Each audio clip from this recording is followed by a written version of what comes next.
Hi, this is Naresh Kumar. Welcome back maths Naresh ఈ class. ఇవాళ మనం ఇంజనీరింగ్ ఫస్ట్ ఇయర్ సెమిస్టర్ 1కి సంబంధించిన M1లోని రోల్స్ థీరం దానికి సంబంధించిన ప్రాబ్లమ్ని డిస్కస్ చేద్దాం. చూడండి, discuss the applicability of roles theorem for f of x is equal to √1 minus x square on closed interval -1, 1. Roles థీరంని ఉపయోగించి సి వాల్యూని కనుక్కోండి. రోల్స్ థీరం కాన్సెప్ట్ ఒకటే, మిడ్ వాల్యూని కనుక్కోండి. -1 కంటే ఎక్కువ ఉండాలా, 1 కంటే తక్కువ ఉండాలా, అంటే 0 అవ్వచ్చు, 0.1 అవ్వచ్చు, 0.99 కూడా అవ్వచ్చు సార్. ఓకే, సరే. మరి రోల్స్ థీరంలో ఇది పాలినామియల్ ఫంక్షన్ లాగా ఉంది. కాబట్టి దాని యొక్క డిఫరెన్షియేషన్ కూడా ఎగ్జిస్ట్ అవుతుంది, కంటిన్యూస్ కూడా అవుతుంది ఆ ఫంక్షన్కి. కాబట్టి ఆ 2 పాయింట్లు డైరెక్ట్గా రాసేస్తాం. Okay, every polynomial function is continuous అవుతుంది, డిఫరెన్షియబుల్ కూడా అవుతుంది. ఫస్ట్ ఇచ్చిన డేటాని రాస్తున్నాను. Given that f of x is equal to square root of 1 minus x square on closed interval -1, 1.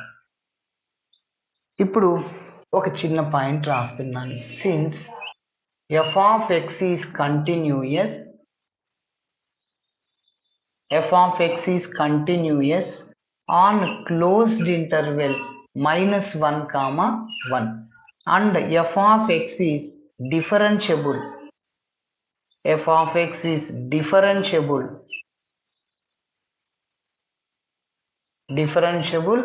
on open interval -1, 1. ఓకేనా? ఇప్పుడు f of a is equal to f of b కనుక్కుంటాం. ఆ value ఎంత వస్తుందో. Now f of a అంటే f of -1, x ప్లేస్లో -1ని substitute చేద్దాం ఈ యొక్క ఫంక్షన్లో. √1 హోల్ స్క్వేర్ సార్. ఇక్కడ మైనస్ అనేది స్క్వేర్లో ప్లస్ అయిపోతుంది. √1 - 1 దట్ ఈస్ 0. ఎస్. ఇప్పుడు f ఆఫ్ b వాల్యూ కనుక్కుంటున్నా. f ఆఫ్ b అంటే ఇక్కడ 1 వస్తుంది. ఇప్పుడు మళ్ళీ మనం x ప్లేస్లో 1ని సబ్స్టిట్యూట్ చేస్తాం మన ఫంక్షన్లో. 1 - 1 స్క్వేర్ అంటే 1, కాబట్టి 0. అటు f of a is equal to f of b అయింది. therefore f of a is equal to f of b. ఇప్పుడు 3 కండిషన్స్ని సాటిస్ఫై చేసాం. therefore f of x satisfies all the conditions of Rolle's theorem. All the conditions of Rolle's theorem.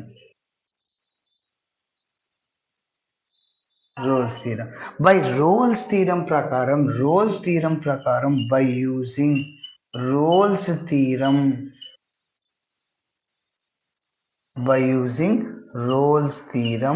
statement అన్నమాట. There exists C belongs to open interval -1, 1 such that f dash of C is equal to 0. that is taking as number 1. ఇప్పుడు మనం f of x యొక్క differentiation f dash of x అవుద్ది. అక్కడ x బదులు c substitute చేస్తాము. చూడండి, f dash of x, but f dash of x √xకి differentiation 1/2 √x. గుర్తుంచుకోవాలి, d/dx ఆఫ్ √xకి యొక్క డిఫరెన్షియేషన్ 1/2 √x. మీరు M1లో డిఫరెన్షియేషన్ నేర్చుకోవాలి, ఇంటిగ్రేషన్ కూడా నేర్చుకోవాలి. M2లో డామ్ షూర్గా ఖచ్చితంగా డిఫరెన్షియేషన్ నేర్చుకోకపోతే ఒక స్టెప్ కూడా మూవ్ కాలేము. ఇంటిగ్రేషన్ కూడా అట్లనే, ఇక్కడ కూడా అంతనే. ఓకే, ఇక్కడ just f dash of x అట్లా చిన్న వస్తాయి. కానీ సెమిస్టర్ 2లో ఎక్కువ వస్తాయి. ఓకే, గుర్తుపెట్టుకోవాలి. ఇదంతా √x లాగా అనుకోండి. √x లాగా ఉంది. మళ్ళీ దేన్ని అయితే x అనుకుంటాం దాన్ని డిఫరెన్షియేటింగ్ చేస్తాం. √xకి 1/2 √x అనమాట, అంటే 1 - x². మళ్ళీ దేన్ని x అనుకున్నాము, 1 - x². దేన్ని అయితే x అనుకుంటాం దాన్ని ఏం చేయాలి, డిఫరెన్షియేటింగ్ చేయాలి.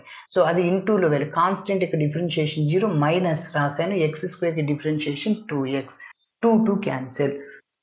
f dash of x which is equal to -x by square root of 1 minus x square. Yes. ఇప్పుడు x బదులు c సబ్స్టిట్యూట్ చేయండి. F dash of c which is equal to minus c by x ఉన్న చోటు cని substitute చేస్తున్నాను. That is taking as 2. మీరు observe చేస్తే from 1 2 నుంచి 2 equal అయిపోతుంది. ఎందుకంటే left hand side term same కాబట్టి రైట్ హ్యాండ్ సైడ్ టర్మ్ని కూడా ఈక్వల్ చేస్తున్నాను. From 1 and 2 we get. From 1 and 2 we get. కాబట్టి minus c by square root of 1 minus c square which is equal to 0. ఈ root 1 minus x c square అటు side పోతే 0 అయింది. Minus c is equal 0. Yes c is equal to 0. ఆ 0 అనేది చూడండి minus 1 కంటే ఎక్కువ ఉంది. మైనస్ 1 కంటే ఎక్కువ ఉంది. 0కి లెఫ్ట్ ఇక్కడ c వాల్యూ అనేది మైనస్ 1 కంటే ఎక్కువ ఉంది, 1 కంటే తక్కువ ఉంది. Yes 0. So that belongs to open interval -1, 1. Okay, ఇలా చేయాలి. మరి నెక్స్ట్ ప్రాబ్లమ్ని చూద్దాం. నెక్స్ట్ ప్రాబ్లమ్ని డిస్కస్ చేద్దాం. చూడండి, discuss the applicability of Rolle's theorem అంటే సి వాల్యూని కనుక్కోవాలి. Yes every polynomial function is continuous differentiable. Next F of A equal F of B కనుక్కుంటా రోల్స్ థియరంని అప్లై చేద్దాం. సో ఫైనల్గా మన టార్గెట్ ఏంటంటే సి వాల్యూని కనుక్కోవాలి. ఆ సి వాల్యూ -2 కంటే ఎక్కువ ఉండాలి, 2 కంటే తక్కువ ఉండాలి. -2 కంటే ఎక్కువ అంటే -1 కావచ్చు, 0 కావచ్చు, 1 కావచ్చు, 1.99 కూడా కావచ్చు. ఓకే, ఎస్ 2 వాల్యూస్ వస్తాయి. ఆ 2 ఉంటాయో ఒకటే ఉంటుందో ఒక్కసారి చెక్ చేద్దాం. సో ఫస్ట్ ఇచ్చిన డేటాని రాస్తున్నాను. Given that f of x is equal to x cube minus 4x on closed interval -2, 2.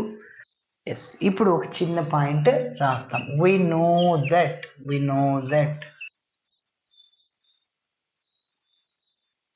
f of x is continuous. f of x is continuous on closed interval -2, 2 and differentiable కూడా exist అవుతుంది. ఆ -2, 2 ఆ F dash of ఎక్స్లో substitute చేస్తే infinity రాదు, finite value వస్తుంది. Okay, differentiable on open interval -2, 2. Yes ఇప్పుడు F of A is equal to F of బిని ఫైండ్ అవుట్ చేద్దాం. Now F of A is equal to F of A అంటే ఎంత ఇక్కడ -2, ఏ అంటే -2. మన ఫంక్షన్లో ఎక్స్ బదులు -2ని సబ్స్టిట్యూట్ చేయండి. So -2 whole cube -4 into X బదులు -2 హోల్ క్యూబ్ అంటే -8 అనమాట. ఇక్కడ మైనస్ ప్లస్ 8 అవుద్ది. -8 ప్లస్ 8 ఎంత 0. ఇప్పుడు మళ్ళీ ఎఫ్ ఆఫ్ బిని కనుక్కుందాం. సో ఎఫ్ ఆఫ్ +2 అనమాట ఈజ్ ఈక్వల్ టు ఎక్స్ బదులు +2ని సబ్స్టిట్యూట్ చేయండి. So 2 cube -4 into 2 that is equal 2 cube అంటే 8 -8 which is equal to 0. F of A ఎంత వచ్చింది 0. ఎఫ్ ఆఫ్ బి కూడా 0 అని. Therefore F of A is equal to F of B. So therefore f of x satisfies all the conditions of Rolle's theorem. By Rolle's theorem ఉపయోగించి c ని కనుక్కుందాం. So therefore f of x satisfies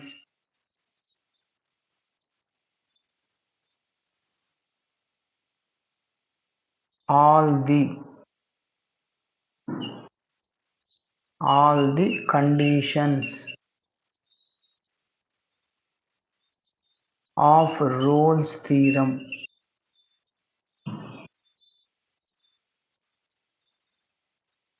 of Rolle's theorem. By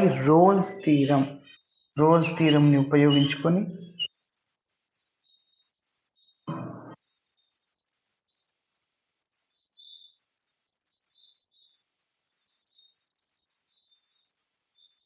there exists C belongs to open interval -2, 2 such that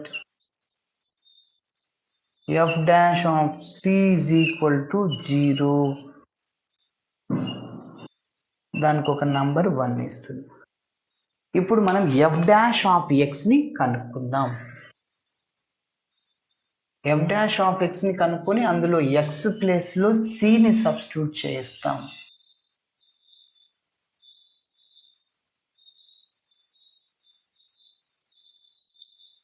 next but F dash of X, F of X యొక్క differentiation F dash of X అవుతుంది.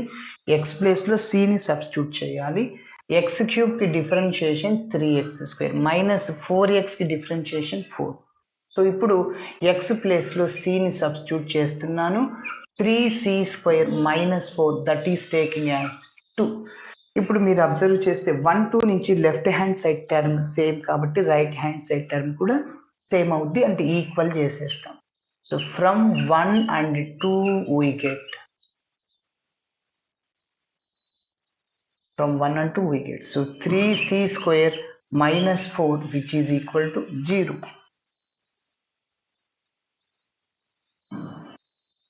yes, ఇక్కడ నుంచి 3c² is equal to 4, c² is equal to 4/3. మనకి c కావాలి, plus are minus అవుతుంది.